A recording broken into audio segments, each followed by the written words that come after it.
to take control, to discipline yourself, with what should you begin? So you had said yesterday on 8:14 that since the mouth of all the parts of the body, one needs the least degree of effort or the least level of thought to speak. To speak, therefore that's what has to be controlled. Because the amount of sin that a person is able to sin, but what he says, therefore that's the first thing you should discipline, take control of. That's what he had said yesterday.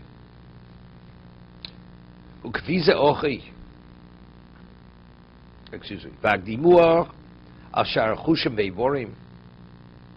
The kshiyah dover hazeh, next to the bottom paragraph.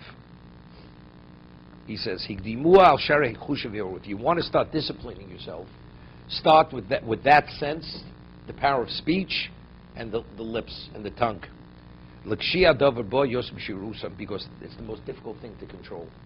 Once speech, what you say, it's the most difficult thing to control. You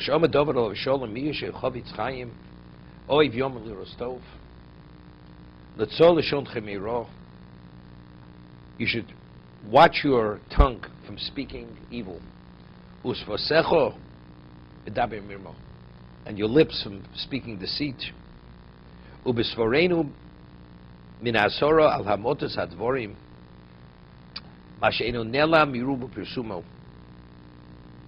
He says, the exhortations in the holy books to limit speech are no secret. They are numerous and prominent. I mean, you go through the Shmir Saloshin, the Chovot HaLevavos of the laws. Shmir Saloshin goes through all the parshas in the Torah, and he shows numerous things that you read stories you don't need to pick up, where the message is you have to be careful what you say. He starts with the Nochosh, and then he goes with different things, Yosef and his brothers, throughout the Torah. Endless parshios, which discuss how careful one has to be with his speech. The Meraglim in the Midbar, every throughout, continuous.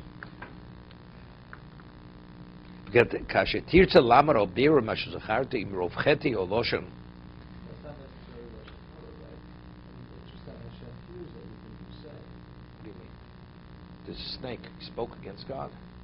He slandered Hashem. Slander is also Lashon Hara.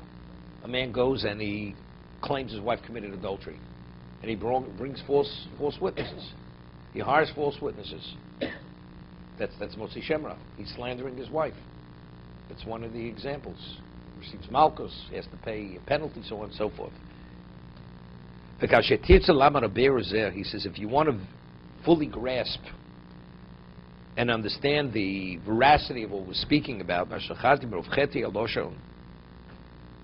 from the sins, the majority of the sins of the mouth, he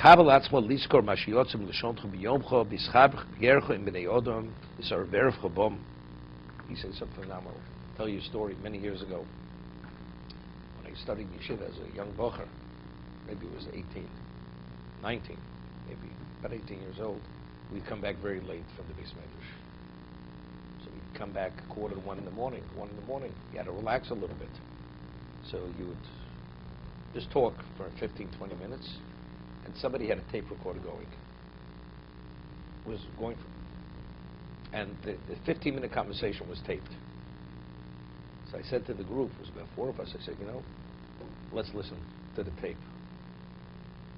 When you listen to what was said, nothing, there was no Lashon Hara, but the worthlessness. It was embarrassing to listen to even what you spoke about. And only then do you realize that because we speak, it's reflexive. We say things, we're not in touch with what's coming out of our mouths. And that's what he's saying over here. He says, if you want to grasp and understand the veracity of what I'm saying, he says, just record everything, your daily conversation, and see exactly what you're saying. When you associate with people and you're intermingle with them, if you're able to record that conversation,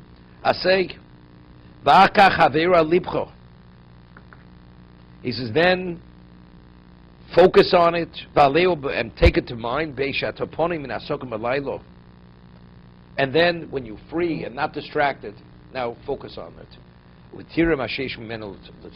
And then you'll understand the value of what I'm talking about. It's cited in many Slurring. It says, Shlomo says, Ha'of yashmias hakol in Koheles. The bird will make known the kol. So the Medrash says, Of is referring to Gabriel. Firstly, when a person in this world, wherever we go, there are always two angels accompanying you, and they record every action you do, good and bad. Everything is recorded. The one who brings speaking specifically Lashon Hara, that's Gabriel. And he goes and takes it, and he makes it known in the true world exactly what the person said. And it's disastrous. And therefore it says, you shouldn't allow your mouth, lachti es b'sorecha, that your flesh should sin. But it's all speaking of the power of speech over there. That the oath should not be mashmias hakol, yolichas hakol.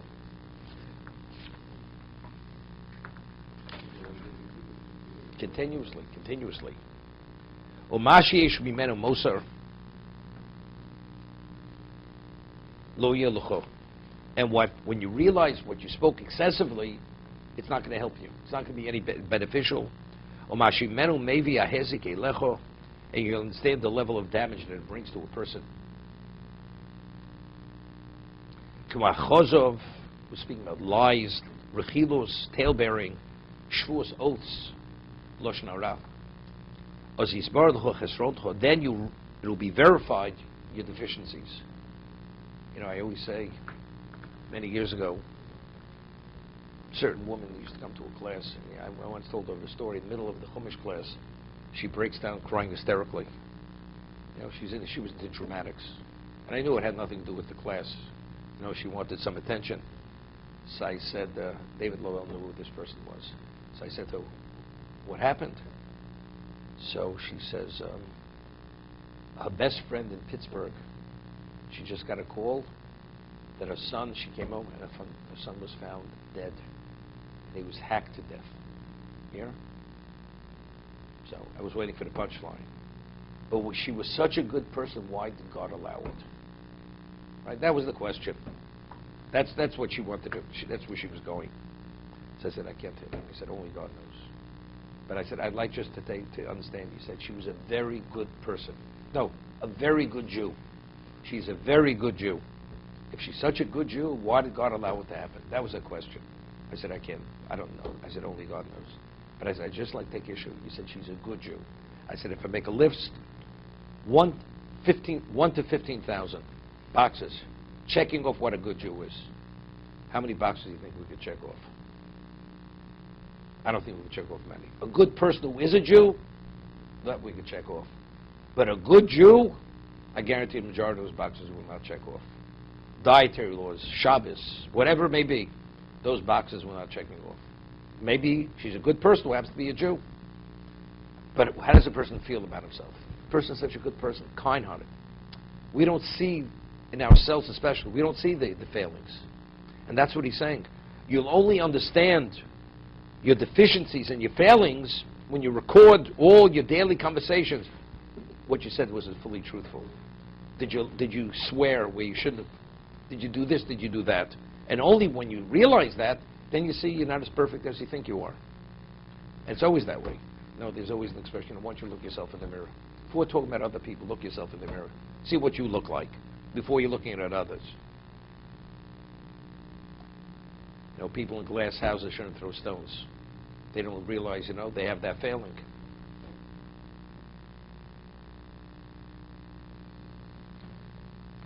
See, the Chofetz Chaim makes it a point, that certain times you're permitted to speak Lashon Hara. It's not Lashon Hara. For instance, let's say a certain person will be a bad influence on your child, and you don't want your child to be associated with that person. So you say to your child, don't be involved with that person because he does this and this and this. So the child would understand. You say, stay away from him. He's that. Child, what does the person understand? Here you're giving us Musar. We should not speak Lashon Hara about other people. And now you're speaking Lashon Hara to yourself. So when you communicate this information to anybody in this context, You have to explain to him initially the reason why I'm telling you. I'm not here to point out a failing in the other person. We have to protect ourselves. As a result of that, this has purpose, has constructive value. Otherwise, the person says, here you tell me not to speak. I shouldn't, but you speak yourself. So, you're the worst, that's the worst role model over here. It's not do as I say, do as I do. That's what's effective. And he makes this point a number of times.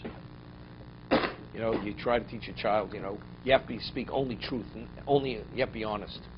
And the parent is eating the meal, and so he gets a phone call, he says, tell him I'm not home. That's what he tells the child, tell him I'm not home. Yeah, but you have to be truthful always. So what kind of example is this? Yeah, to be continued.